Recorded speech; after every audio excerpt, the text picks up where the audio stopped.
গাড়ি নষ্ট হওয়ার সময় পাইল না। এই যে একটা রিক্সা আছে, এটাও না। আচ্ছা ওঠো।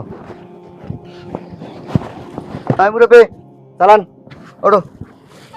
রুমেল বাবু মার। আরে আরে রিক্সালার বাচ্চা, রিক্সালা, আপনার এত বড় সাহস, আপনি আমাকে জড়িয়ে ধরছেন? রোমেল, বাবার বয়সে একজন বৃদ্ধ লোককে এভাবে ধাক্কা মারলে কেন তুমি? ধাক্কা দেব না কেন? কত বড় সাহস রিক্সালার বাচ্চা!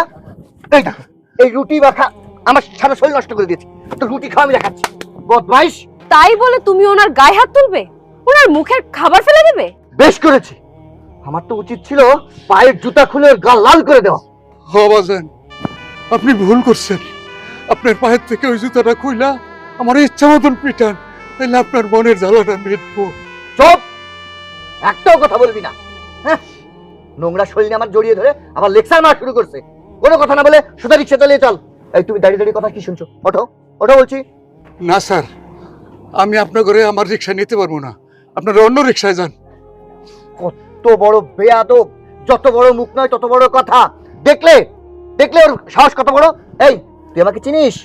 আমি হচ্ছি একজন জজ, আর তোর মতো সামান্য রিক্সালা আমাকে বলছিস যে এই রিক্সায় নিয়ে যাবি না? এই রিক্সা সহ তোকে কিন্তু জেলের ভাত খাইয়ে ছাড়বো। স্যার, আপনারা যদি আমি না চিনি, এই পৃথিবীতে আমার চেয়ে আর কেউ ভালো চিনবো না। আঙ্কেল, আপনি রোমেলকে চেনেন মানে কিছু তো বুঝতে পারতেছি না। না ম্যাডাম, আমি ওনারে চিনি না। উনি একজন বড় জজ ব্যারিস্টার, আর আমি একজন রিক্সাওয়ালা। আমি ওনারে কেমনে চিনবো? আমি ওনারে চিনি না।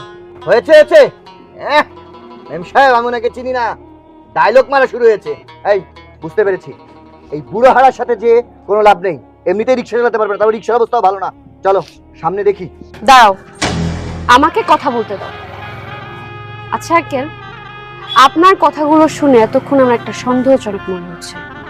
আপনি সত্যি করে বলুন তো, আপনি কি ওকে আগের থেকে চিনতেন? না মা, কইলাম না আমি ওনারে চিনি না। আমি যারা চিনতাম, হ্যাঁ তো একজন রিক্সাওয়ালার পোলা, আর উনি তো জজ ব্যারিস্টার। এই আর একটাও কথা বলবি না, বললি নিয়ে যেতে পারবি না, কিন্তু মুখের গতর তো ঠিকই চালু করে রেখেছিস। চল রিক্সায় নিয়ে যাবি, চল। এই ওঠো তো, ওঠো। এমনি সকালবেলা গাড়ি নষ্ট হয়ে গেছে, মিজাজ খারাপ, আর তুমি শুরু করছো রিক্সার সাথে গল্প। আরে তুমি তো চুপ করো না, রাস্তার মানুষ শুনছে। চলাম চলাম।